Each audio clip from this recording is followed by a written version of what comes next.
아멘.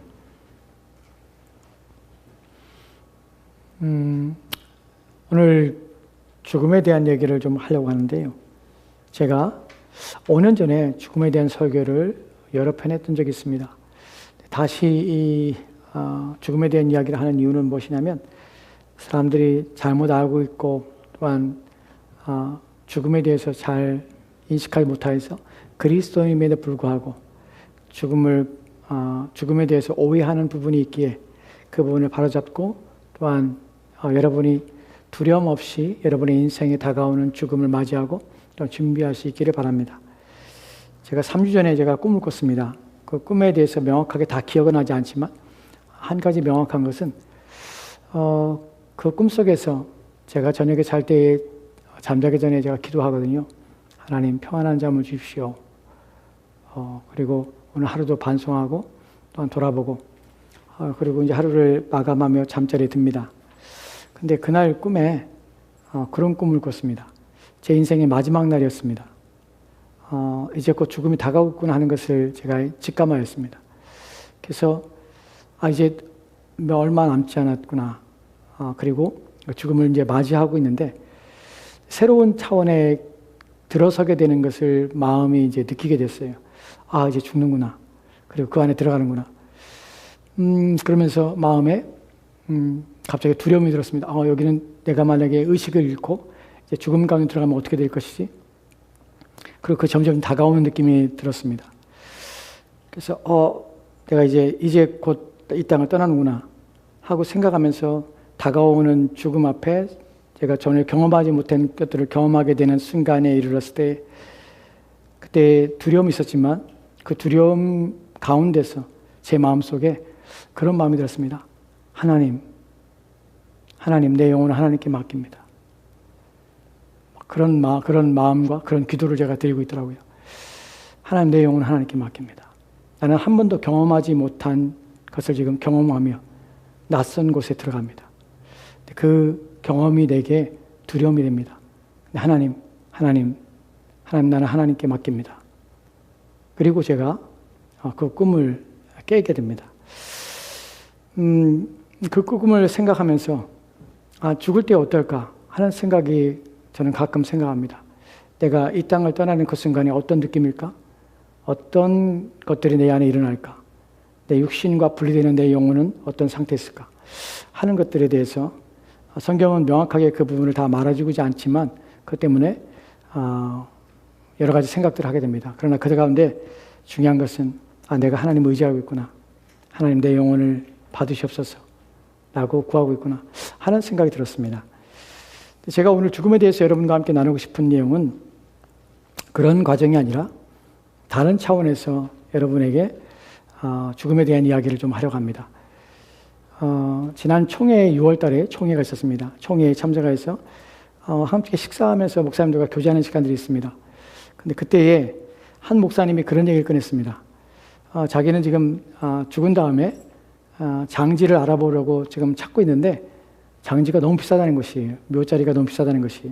그래서 그걸 사야 되는데 지금 너무 비싸가지고 어떻게 할지 모르겠다. 그런 얘기를 꺼내시더라고요. 그러면서 이제 죽음에 대한 얘기가 자연스럽게 나왔습니다. 여러분 목사님들은 어떻게 장지를 준비했습니까? 묘자리를 봐주셨어요? 캘리포니아 너무 비싸요. 너무 비싸서 찾는 것도 비싸고 힘듭니다. 이런 얘기를 하더라고요. 하시면서 하는 말씀이 자기는 죽으면 묘자리를 지금 사가지고서는 그 묘에 관에다 해서 그 묘자리에 그렇게 해서 자기는 장례식을 치를 거라고 그렇게 할 거라고 그런 얘기 하더라고요. 그러면서 하시는 말씀이 자기는 만약에 화장을 하면 화장하는 건 끔찍하다고 생각한다. 그래서 화장하면 나를 끔찍할 것 같아. 나는 묘에 묘자리에 무덤에 묻히는 게 나을 것 같아. 그래서 이제 또 하는 말씀이 묘자리에 누워서 내 육신이 거기 있고 주님이 오시는 부활 그날까지 거기에 그대로 머물러 있다가 주님 부활하시면 깨끗하게 부활하는 것을 난 선택하기 때문에 나는 이렇게 무덤에 묻히는 방식으로 내 죽음을 맞이할 거라고 그런 얘기 하더라고요.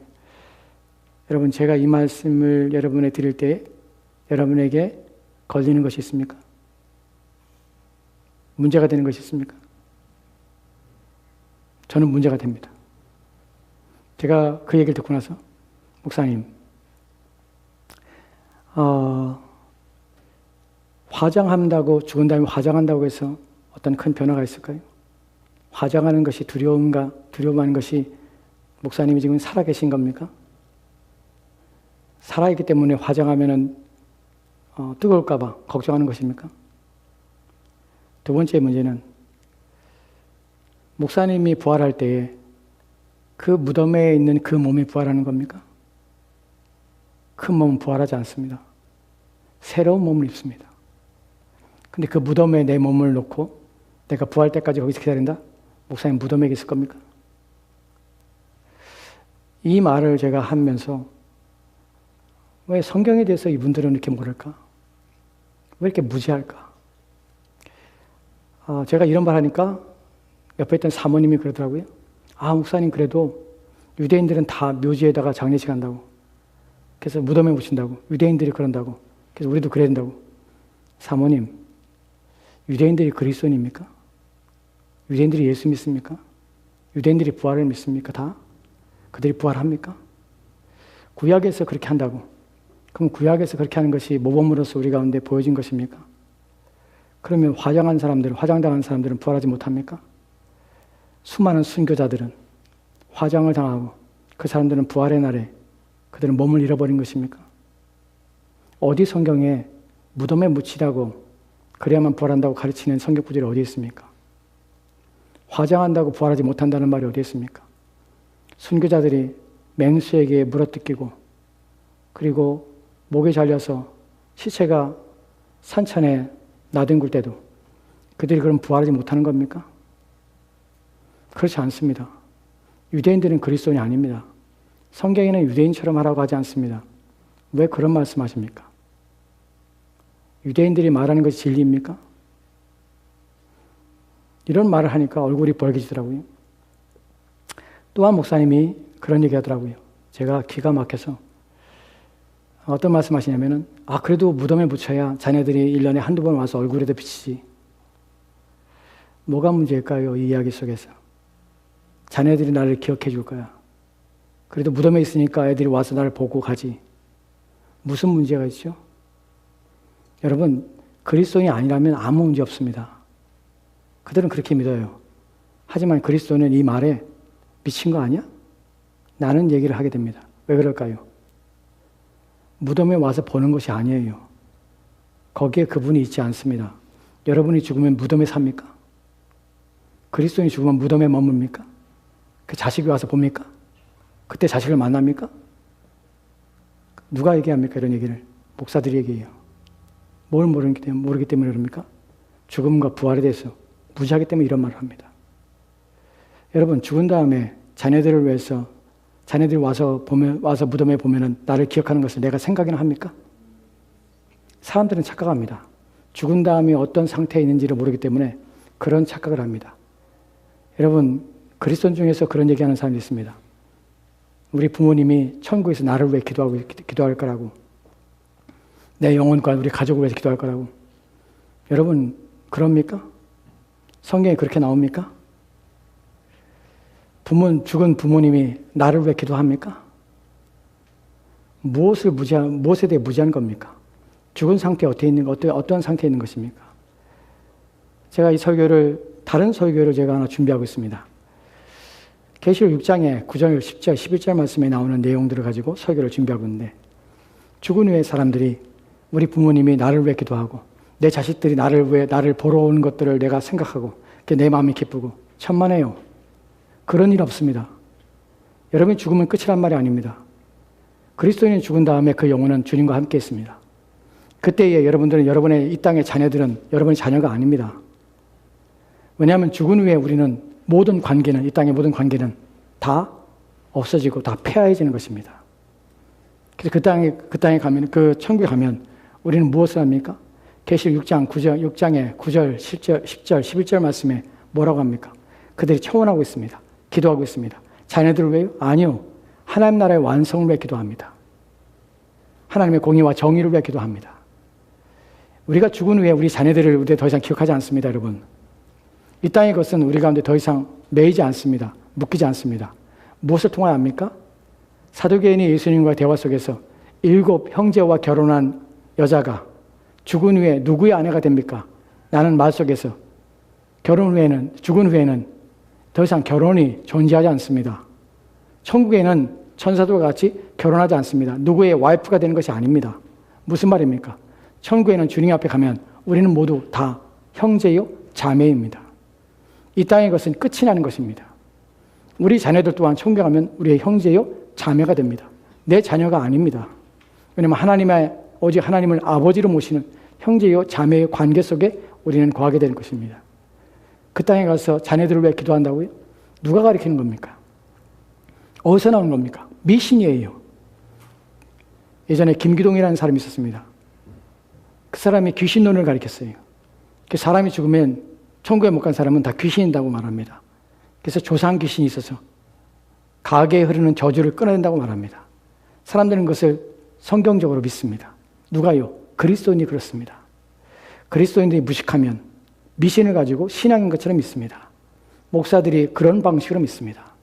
목사들이 죽음에 대한 내용을 모르니까 무덤에 가서 묻혀야 부활할 수 있다고 생각하고 화장을 당하면 부활하지 못하는 것처럼 여기며 자녀들이 자기를 와서 봐줘야 된다고 생각합니다. 미친 겁니다. 그러니까 그런 걸 가리킵니다. 왜요? 무식하니까. 성도들은 모릅니다. 그러니까 그대로 듣습니다. 죽은 다음에 그런 줄 압니다. 그렇지 않습니다. 이런 것들에 대하여 성경에 대해서 제대로 이해하지 못하고 또한 알려고 하지 않기 때문에 이런 문제들이 발생하는 겁니다. 오늘 죽음에 대해 여러분에게 말씀드린 것은 이런 내용들에 대해서가 아니라 저는 근원적이고 또한 원론적인 내용들을 여러분에게 말씀드리려 합니다. 죽음의 이유, 그리고 인간의 죽음이 가지고 있는 내포하는 의미, 그리고 이 모든 사실을 알므로 말미암아서 그리스도는 얻게 되는 유익, 이런 것들에 대해서 여러분에게 말씀을 드리려 합니다. 여러분, 사람이 죽는 것에 대해서 모든 생명이 있는 것들은 다 죽는다는 사실을 우리는 압니다. 왜냐하면 호흡하는 것 중에 영원히 산 것이 아무것도 없기 때문에 우리는 모든 생명, 기생하는 것들, 모든 호흡하는 것들은 죽는다는 사실을 본래적으로 우리는 압니다. 그래서 모든 살아있는 것들은 죽는 것이구나, 그것이 본래적이며 근원적인 것이구나 하는 것을 우리는 생각합니다. 성경에서도 마치 죽음이 그런 것처럼 이야기하는 말씀이 있습니다. 그래서 우리는 그렇게 이해하는 것이에요. 죽음에 대해 성경이 말하는 것 중에 오늘 우리가 읽었던 히브리서 9장 27절 말씀, 이 말씀을 먼저 보도록 합시다. 9장 27절 말씀입니다. 같이 읽겠습니다. 시작. 한 번 죽는 것은 사람에게 정해진 것이요 그 후에는 심판이 있으리라. 아멘. 한 번 죽는 것은 사람에게 정해진 것이라 합니다. 정해진 것입니다. 그래서 한 번 죽습니다. 근데 여기서 왜 한 번 죽는다는 표현을 썼을까요? 문맥적으로는 그리스도 예수의 죽으심과 한 번 죽으심으로 우리를 구원하신 그 이야기를 하고자 합니다. 근데 여기에 또한 내포되는 또 다른 의미는 무엇이냐면, 여러분, 한 번 죽는다는 것이 무엇을 반대하는 것입니까? 윤회를 반대합니다. 다시 살지 않습니다. 사람들은 다시 인생이 반복되는 것처럼 여깁니다. 한국 사회에서 흔히 젊은이 가운데 하는 말들이 있습니다. 이 생망. 무슨 말입니까? 이번 생은 망했다는 것이.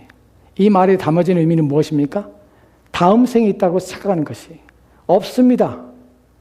한 번 죽으면 다시 그 삶을, 다시 이 현세의 삶을 살지 못합니다. 한 번 죽는 것은 정해진 것입니다. 죽으면 끝이라는 말이 아닙니다. 죽음이 있다는 것입니다. 그리고 다시 윤회하여 다시 인생을 살거나 다시 돌아오지 못합니다. 죽는 것이 정해졌다고 본문이 말하기 때문에 마치 죽음은 인간에게 있어서, 모든 생물에 있어서 본래적이고 근원적이라는 것이 근원적인가 하는 생각을 하게 됩니다. 무슨 말입니까? 인간은 태어날 때부터, 존재할 때부터, 인간은 지으심 받을 때부터 인간은 죽을 수밖에 없는 존재로 지으심 받은 것이 아닌가. 죽음이라는 것은 본래적으로 그리스도인에게서는 하나님이 창조하실 때에 그때부터 인간은 죽음이라는 것이 이미 인간을 지으시는 창조의 원리 속에서 인간 안에 내재되어진, 그리고 경험될 수밖에 없는 그런 상태가 아닌가 하는 우리는 생각을 하게 됩니다.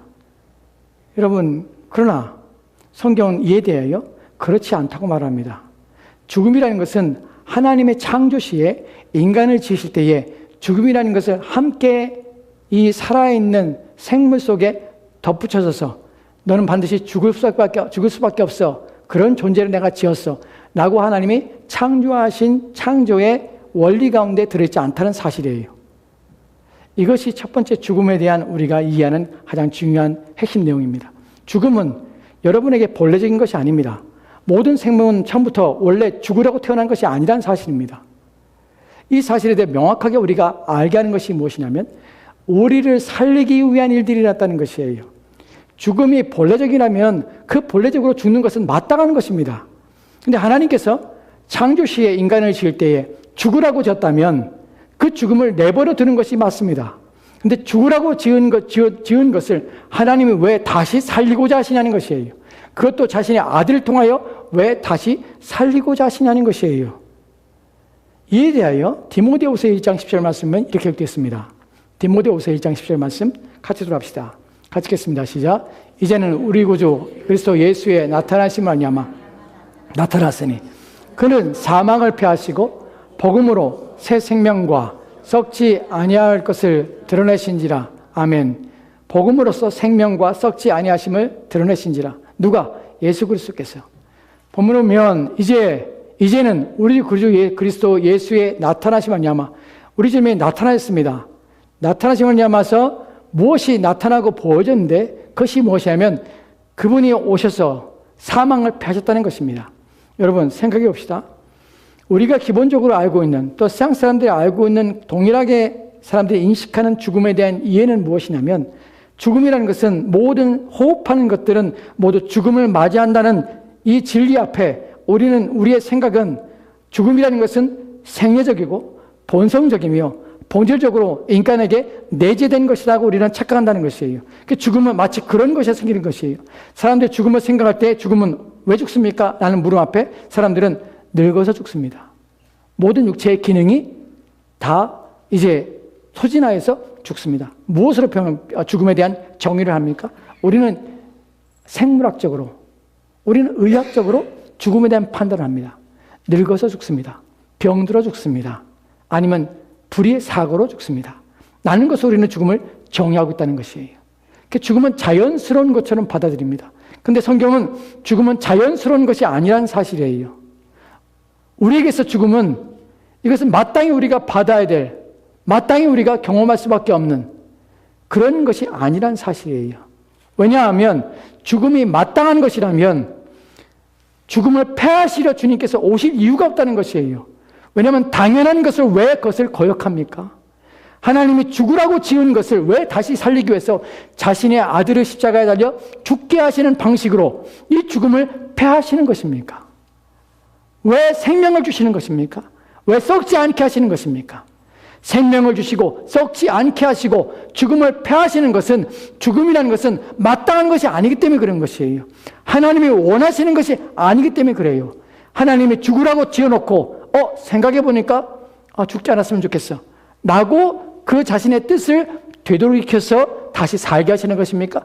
그런데 거기서 지불하는 것이 자신의 아들을 이 땅에 보내서 사람이 되게 하시고 십자가의 죽으심을 당하게 하시는 방식으로 자신의 아들을 희생까지 하시는 방식으로 이 일을 돌이켜야 될 일입니까? 아니요. 죽음이 만약 본래적인 것이라면, 죽음이 만약 반드시 있어야 될 것이고 창조의 원리라면 하나님께서는 자신의 아들을 십자가에 달려 죽게 하셔서 죽음을 패하신 일들을 하지 않으실 것입니다. 죽음이라는 것이 본래적이고 창조의 원리가 아니기 때문에 하나님께서는 그것을 돌이키기 위하여 주님이 자신의 아들의 땅에 보내심으로 그분이 오셔서 죽음을 패하시고 죽음을 없애시는 것입니다. 그리고 생명을 주시고 썩지 않도록 하시는 것입니다. 이것이 바로 성경이 말하는 죽음에 대한 첫 번째 내용들입니다. 이에 대하여 또다시 주님께서 오셔서 하신 일들 가운데 우리 가운데 주신 두 번째 얘기인데 고린도전서 15장 20절 말씀을 이렇게 읽겠습니다. 고린도전서 15장 20절 말씀 같이 돌아갑시다. 시작. 그러나 이제 그리스도께서 죽은 자 가운데서 다시 살아나사 잠자는 자들의 첫 열매가 되셨도다. 아멘. 잠자는 자들이라는 것은 죽은 자들입니다. 죽은 자들에 대하여 성경은 잠을 잔다는 표현을 씁니다. 왜요? 부활하면 다시 살 것이기 때문에 그렇습니다. 잠을 자고 있는 상태라고는 표현을 합니다. 그리고 그들의 첫 열매가 있다고 합니다. 누가 첫 열매입니까? 그리스도께서 첫 열매입니다. 무엇에? 부활의 첫 열매입니다. 첫 열매라는 것이 무슨 의미입니까? 첫 번째 열매를 맺었다는 것은 추수를 하며 이제 다른 열매도 같이 추수할 것이라는 사실을 의미하는 것이에요. 첫 번째 열매가 있음에 모든 열매들이 맺어서 그 첫 번째 열매처럼 모든 열매들이 맺힌다는 것이에요. 그리스도께서 부활하심으로 이제 그를 따라서 모든 믿는 자들은 함께 부활에 참여한다는 것입니다. 그리스도께서는 첫 열매가 됐습니다. 우리의 부활에, 즉 다시 살게 하셨다는 것이에요. 그리스도를 통하여 다시 살게 하신 일이 일어났다는 것이에요. 그렇다면 그리스도께서는 오신 목적이 우리를 살게 하시는 것이에요. 이 말은 우리가 죽는 것을 원하지 않는다는 것이에요. 즉 죽는 것을 원하지 않는다는 것은 하나님의 우리를 지으실 때 창조의 원리 속에서 죽음이라는 것이 우리의 본래적으로 우리 가운데 심겨진 것이 아니라는 사실이에요. 그것이 파괴되었기 때문에 하나님의 창조의 원리가 파괴되었고 무너져서 죽음이라는 상태에 들어왔기 때문에 그곳에서 건져내시기 위해서 그리스도께서 오신 것이에요. 즉 사망은 우리 가운데 본래적인 것이나 우리 가운데 마땅히 그래야 되는 것이 아닙니다. 그래서 우리가 두려운 것이에요. 그래서 죽음에 대해서 공포감을 느끼는 것이에요. 마땅한 것이 아니기 때문에. 그래서 피하고 싶은 것이에요. 한 절 더 보도록 합시다. 다음 번째는 요한복음입니다. 5장 19절 말씀부터 합시다. 29절 말씀 같이 들어갑시다. 시작. 선한 일을 행한 자는 생명의 부활로, 악한 일을 행한 자는 심판의 부활로 나오리라. 여기서는 두 가지 부활이 있습니다. 하나는 선한 일을 하는 자는 생명의 부활로, 악한 일을 하는 자는 심판의 부활로 모두가 다 부활합니다. 그리스도만 부활하지 않습니다. 모두가 다 부활합니다. 즉 인간을 지을 때 하나님께서는 하나님으로부터 난 생기를 통하여서 영원히 죽지 않을 하나님의 은혜가 인간에게 부어졌습니다.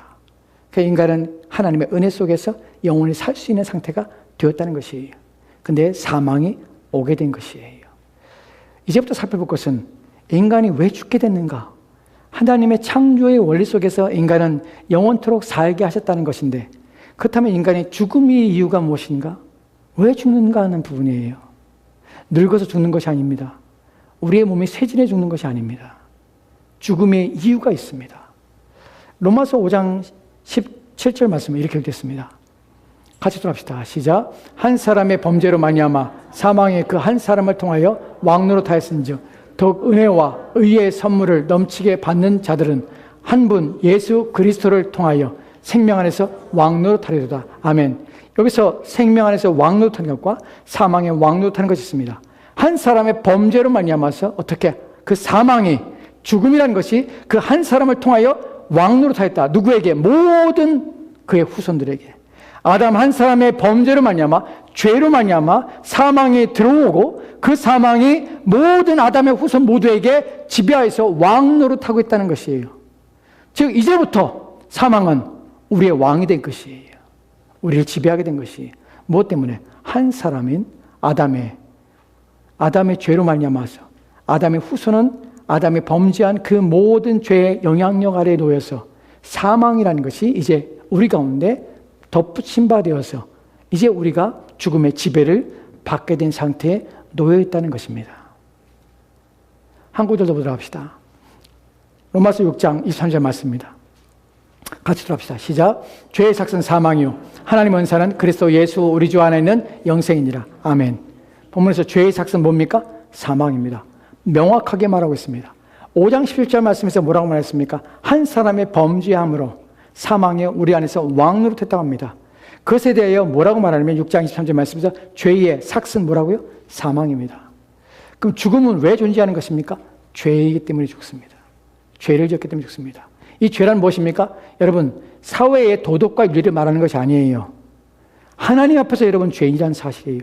여러분이 피할 수 없는 이유는 무엇이냐면 우리에게 심판하시는 분이 계신데 그분은 무엇대로 심판하시냐면 하나님의 법대로 하나님께 범죄한 자들에 대하여 심판하십니다. 이 죄의 결과로 말미암아서 우리는 죽음이라는 것에 이르게 되는 것입니다. 그래서 모든 사람은 그리스도인들은 그리스도를 만나는 순간에 자신이 죄인임을 인식하게 되고 그래서 하나님을 통하여서 그리스도에서 믿는 믿음을 통하여서 죄 사함 받아서 사망에서 생명으로 옮겨지게 됩니다. 불신자들은 무슨 상태였냐면 그들은 자신이 죄인이라는 사실을 인식하지 못하죠. 인식하는가 하지 못하는가가 그의 죽음과 또한 그의 영원한 생명에 아무런 영향을 미치지 못합니다. 그가 모르는 가운데 있을지라도 그는 여전히 죄인입니다. 내가 죄인이 아니라고 고백한다 할지라도 내가 죄인이 된 것이에요. 왜 죄인이라고 우리가 확신하게 됩니까? 죽기 때문에 그렇습니다. 죽음은 무엇을 불러왔습니까? 사망을 불러온 것이에요. 그렇다면 모든 인간이 죽는다는 것은 모든 인간은 죄인이라는 사실이에요. 그들이 내가 죄인이라고 고백하건 하지 않건 아무 의미 없습니다. 우리는 압니다. 그 사람이 죄인이라는 사실을 압니다. 근데 자신은 모르지요. 내가 죄인이라는 사실을. 우리가 알고 당신은 죄인입니다 라고 말하면 화를 내지요. 내가 무슨 죄를 졌다고. 왜요? 인식하지 못합니다. 근데 우리가 그가 죄인임을 인식하는 이유는 무엇입니까? 사망이 그를 지배하고 있다는 사실 때문에 그렇습니다. 왜냐하면 죽음이라는 것은 인간에게 생리적이고 본성적인 것이 아니기 때문에 그렇습니다. 모든 사람은 죽는다. 이 말은 모든 사람은 죄인이라는 것이에요. 모든 사람이 죽는 것은 모든 사람이 죄인이라는 사실은 죄 사함이 없이는 구원이 없다는 것이에요. 죄 사함이 없으면 영생하지 못합니다. 왜 예수 그리스도를 믿어야 합니까? 왜냐하면 그분만이 내 죄를 사하시기 때문에 그렇습니다. 죄가 없어야 영생을 얻습니다. 죄를 사하는 유일한 방식은 예수 그리스도를 믿는 믿음밖에 없다는 사실입니다. 그래서 그리스도 예수를 우리가 믿는 것입니다. 그리고 믿음의 후에 우리는 뭐라고 고백합니까? 내가 영생을 소유했다고 표현합니다. 왜냐하면 그분 안에서 우리는 영생이 주어지기 때문에 그렇습니다. 이 부분을 죄와 사망의 관계에 대해서 그 근원적인 사건이 벌어졌던 장소로 좀 가봅시다. 이런 일들이 벌어졌습니다. 창세기 2장의 16절과 17절 말씀에 이렇게 기록됐습니다. 같이 합시다. 시작. 여호와 하나님이 그 사람에게 명하여 이르시되 동상 각종 나무의 열매는 내가 임의로 먹되 선악을 알게 하는 나무의 열매는 먹지 말라. 내가 먹는 날에는 반드시 죽으리라 하시니라. 아멘. 이것을 행위 언약이라 합니다. 하나님과 첫사람 아담이 언약을 맺었습니다. 이 언약 속에서 하나님께서는 동산 중앙에 있는 나무의 열매를 먹지 말라 합니다. 먹는 날에는 내가 반드시 죽으리라 합니다. 여기서 반드시 죽으라 할 때 이 말은 내가 이 열매를 먹고 나와의 언약을 깨는 순간에 너는 비참해질 것이고 너는 처참한 가운데 불행한 상태에 빠지게 될 것이라는 것이 반드시 죽으라는 말입니다. 그 죽음이 이 언약을 깨므로 말미암아 오게 된 것입니다. 우리가 로마서 5장 17절 말씀에서 한 사람의 범죄함으로 사망이 우리 가운데 왕노릇했다는 표현을 씁니다. 바로 아담이 인류의 대표로 하나님과 언약을 맺었고 그 언약 속에서 그의 후손은 그 언약의 관계 속에서 그 언약을 어긴 결과가 그의 모든 후손에게 영향을 미쳐 그 모든 후손은 바로 사망인 죄의 결과인 사망의 지배를 받게 됐다는 것입니다. 그래서 반드시 죽으리란 말은 내가 죽고 죽으리란 말입니다. 사망이 여기서 온 것입니다. 이 사망은 두 가지의 죽음을 인간에게 불러오게 됩니다. 한 가지의 죽음이 아닙니다. 두 가지의 죽음입니다. 하나는 무엇이냐면 육체의 죽음입니다. 두 번째 죽음은 영의 죽음입니다. 이 부분에 대하여 창세기 3장 19절 말씀에 이렇게 되어 있습니다. 같이 합시다. 시작. 내가 흙으로 돌아갈 때까지 얼굴에 땀을 흘려야 먹을 것이라 먹으리니 내가 그것에서 취함을 얻었습니다. 너는 흙이니 흙으로 돌아갈 것이니라. 아멘. 내가 흙으로 돌아갈 때까지 무슨 말입니까? 죽는다는 말이에요. 죽을 때까지 얼굴에 땀을 흘려야 먹을 것을 먹으리니 무엇합니까? 노동의 수고와 고통이 주어지게 됐습니다. 무엇 때문에 그렇습니까? 인간의 타락과 범죄 때문에 일이 벌어진 것이에요. 그 다음에는 내가 그것을 취함을 얻었습니다. 흙에서 취함을 얻었습니다. 그래서 너는 흙이니 흙으로 돌아가지나 죽을 것이니 죽음으로 가라는 것이에요. 사망이 오게 된 것입니다. 그래서 인간은 육체가 죽게 되는 것입니다. 우리가 병리학적으로, 생리학적으로, 의학적으로는 우리가 이제 쇠진화해서 몸의 기능이 다해서 죽습니다. 나는 의사의 사망 선고를 우리가 받게 됩니다. 그러나 우리는 믿음 가운데, 신앙 가운데 성경 말씀을 통하여 우리의 죽음이 그런 방식으로 오지 않는다는 사실을 알게 됩니다. 왜 죽습니까? 죄 때문에 죽습니다. 죄를 지어서 죽습니다. 물론 이 부분에서 그리스도인의 죽음과 또한 불신자의 죽음의 이유는 다릅니다. 이 부분은 다음 시간에 말씀을 드릴 것입니다. 그러나 죽습니다. 죄 때문에 죽습니다. 이것이 모든 사람의 죽음이 있는 이유입니다. 육체가 죽습니다. 두 번째로는 육체만 죽지 않습니다. 영혼이 죽은 상태에 있어서 영혼의 죽음은 우리를 더욱 비참하게 합니다. 이 죽음에 대하여 에베소서 2장의 1절과 2절 말씀에 이렇게 기록됐습니다. 같이 들어갑시다. 시작. 그는 허물과 죄로 죽었던 너희를 살리셨도다. 그때에 너희는 그 가운데서 행하여 이 세상 풍조를 따르고 공중의 권세 잡은 자를 따랐으니 곧 지금 불순종의 아들들 가운데 역사하는 영이라. 아멘. 본문에서 그는 누구냐면 예수 그리스도께서는 허물과 죄로 죽었던 누구? 너희를 살리셨도다. 허물과 죄로 죽었던 너희를 살리셨도다. 무슨 말입니까? 내가 살아있는데 내가 죽었다고 합니다. 왜 죽었을까요? 무엇이 죽었을까요? 내 육체는 살아있는데 바로 내 영이 영적인 것이 죽었다는 것입니다. 우리 영혼이 죽었다는 것이 아니라 영적인 기능이 죽은 것입니다. 영적인 기능이 죽어서 무엇을 못하냐면 하나님에 대하여 인식하지 못하는 것이에요. 그리고 영적인 것에 대해서 인식하지 못하는 것이에요. 죽었던 너희를 살리셔서 그래서 어떻게 됩니까? 이제 하나님을 보게 되는 것이에요. 그리고 무엇을 봅니까? 불순종하고 있던 상태가 단순히 불순종이 아니라 이 세상 풍조를 따르고 공중의 권세 잡은 자를 따랐다는 것을 인식하게 되는 것이에요. 이 세상에는 눈에 보이는 것들만 존재하는 것이 아니라 눈에 보이지 않는 것들 또한 존재한다는 사실을 영이 삶으로 영적인 것을 인식함으로 사단이 존재한다는 사실, 그 사단이 나를 지배하고 있었다는 사실. 그런데 예수 그리스도를 믿음 말미암아서 그 사단의 지배에서 내가 벗어나 이제 영이 하나님을 만날 뿐만 아니라 이제 하나님과 교통하며 영으로 그리스도와 연합한 관계 속에 들어가겠다는 사실을 인식하게 되는 것이에요. 이것이 바로 영이 살아나는 방식입니다.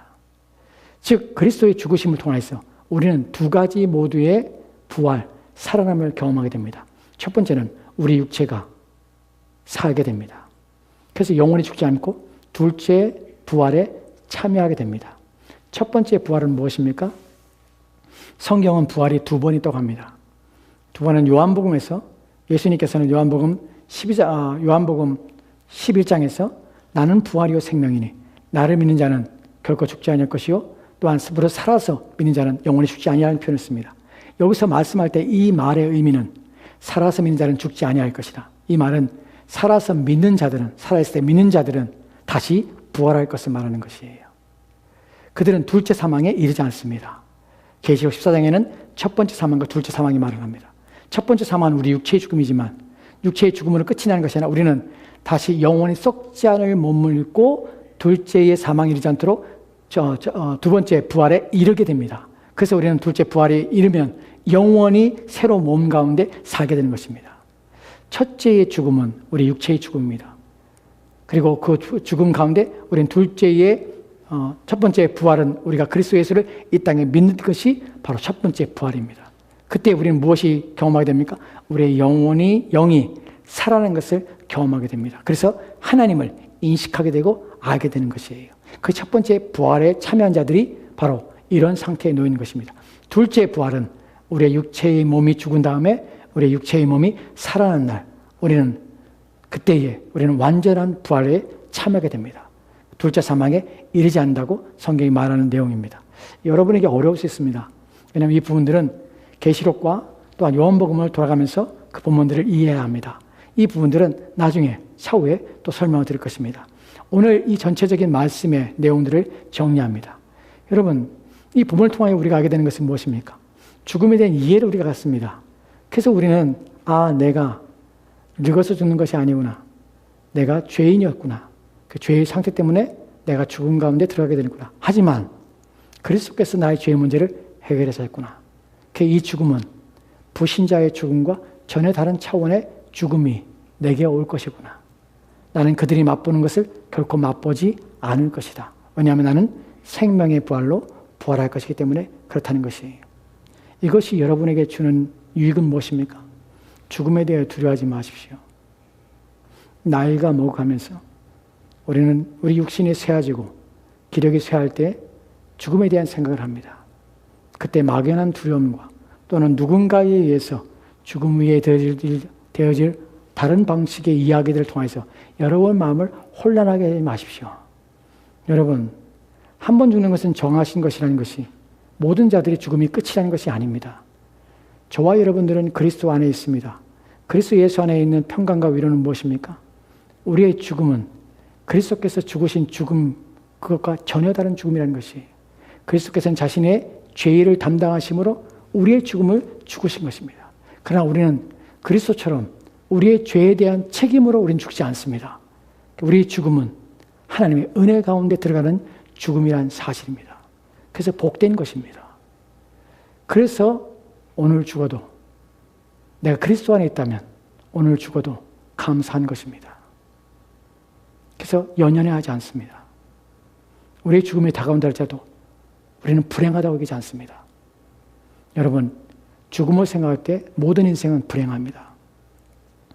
여러분들은 그런 경험이 많을지 모르지만 저는 많이 있습니다. 목회자이기 때문에 누구보다 죽음에 가까이 있습니다. 많이 돌아가는 순간을 봅니다. 병원에 누워있는 환자도 보게 되고 그 죽음에 임박한 자도 봅니다. 그 죽음의 과정도 봅니다. 그리고 죽는 순간도 봅니다. 죽음 앞에 선 인간들은 정말 비참합니다. 아무것도 자기가 할 수 있는 것이 없어요. 자기의 선택 결과 아무것도 못합니다. 여러분, 살아있을 때 여러분들은 여러분이 무엇인가 선택하고 여러분 말할 때 생각합니다. 죽을 때도 여러분이 마치 죽음을 그렇게 결정할 수 있으라 생각합니다. 그렇지 않습니다. 여러분이 죽음 가운데 갈 때 의식이 없어지고 여러분은 여러분 스스로가 무엇인가를 할 수 있는 상태가 아닙니다. 그때 여러분의 손은, 여러분의 생명은 누구의 손에 있습니까? 의사의 손에 있고 남겨진 가족의 손에 있습니다. 그들이 결정하는 것이 호흡기 떼세요. 이제 생명줄을 끊으세요. 아무것도 여러분이 결정할 수 없어요. 호흡만 의식 없는 가운데 깔딱깔딱 그렇게 여러분의 인생을 마칩니다. 그것을 보고 있느라면 그렇게 인생을 마치 영광스럽게 산 것처럼, 마치 찬란한 것처럼 그 빛나던 그 인간의 모습이 저렇게 비참하고 초라하고 저렇게 무능력하고 무기력하고 저렇게 쓸쓸하고 안타깝고 불쌍할 수밖에 없습니다. 그것이 인간의 죽음입니다. 그 죽음이 우리 가운데 다가오지만 그리스도인에게는 그 죽음이 쓸쓸하지 않습니다. 그리고 외롭거나 또 허망하지 않습니다. 왜냐하면 우리는 더 나은 이 땅의 모든 수고를 그치고 영원하신 하나님 앞에 나가 영생의 복을 받아들이는 그 통로가 죽음이란 과정이기 때문에 우리는 불행하지 않습니다.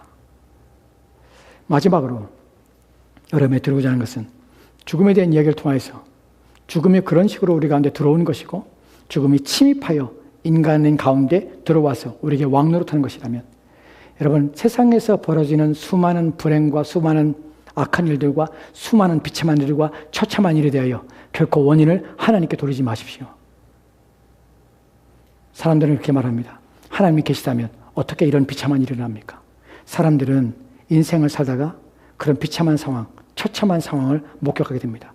어린아이가 알 수 없는, 고칠 수 없는 질병 가운데서 태어나자마자 생명을 잃어가는 순간들을 볼 때마다, 전쟁터에서 팔다리가 상하고 잃어버리고, 또한 그 가운데서 비참하게 사는 인생들을 볼 때마다 사람들은 이렇게 세상을 만들고 이런 상황 속에 처하게 하신 하나님은 어디 계신가? 하나님은 계신가? 하나님이 계시다면 이렇게 인생을 비참하게, 이렇게 세상을 이렇게 슬프게, 고통스럽게, 이렇게 사람들의 눈에, 사람들의 마음을 가슴 아프게 만들 수 있는가 하는 것으로 하나님께 비난의 화살을 돌립니다. 여러분, 하나님은 세상을 이렇게 만들지 않았습니다. 갓 태어난 아이가 마지막 숨을 몰아쉬고 부모의 눈물과 부모의 안타까운 외침과 비명 속에서 그 아이의 생명이 잃어가는 것들은 하나님이 그렇게 세상을 만들었기 때문에 그런 것이 아닙니다. 이 세상에 태어날 때 온갖 질병을 가지고 태어나 얼마 살지 못하는 호흡기에 연명하여서, 그가 태어나자마자 호흡기와 죽을 때까지 그 호흡기에 연명하여서 그 인생을 살다가 간 인생은 하나님이 그렇게 만든 것이 아닙니다. 무엇 때문에 그렇습니까? 인간이 범죄한 죄로 말미암아 죄가 세상에 들어오고 죄의 결과로 말미암아 온 세상은 우리가 알고 있는 이 비참한 상태에 처했다는 것입니다.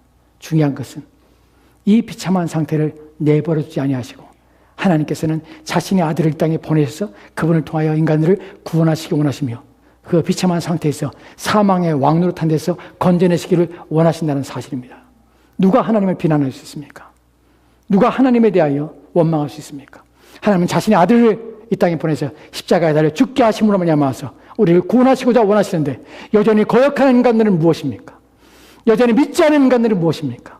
여전히 그 구원의 손길을 뿌리치는 인간들은 무엇입니까? 그들이 악한 것입니다.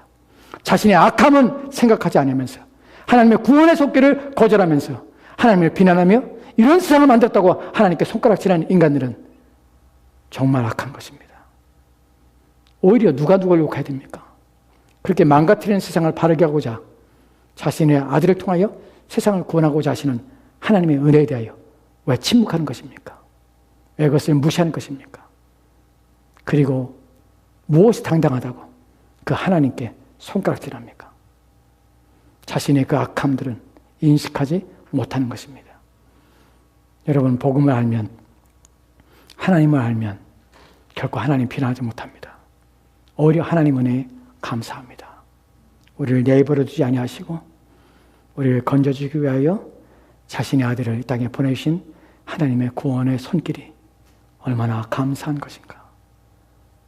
우리를 버려두지 아니하시고 나를 위하여, 나의 영원한 생명을 위하여 자기 아들을 버리신, 포기하신 그분의 은혜에 감격하여서 너무나 감사해서 우리의 인생을 더 값지고 의미 있게 그리스도를 믿는 믿음 안에 살고자 애를 쓰게 되는 것입니다.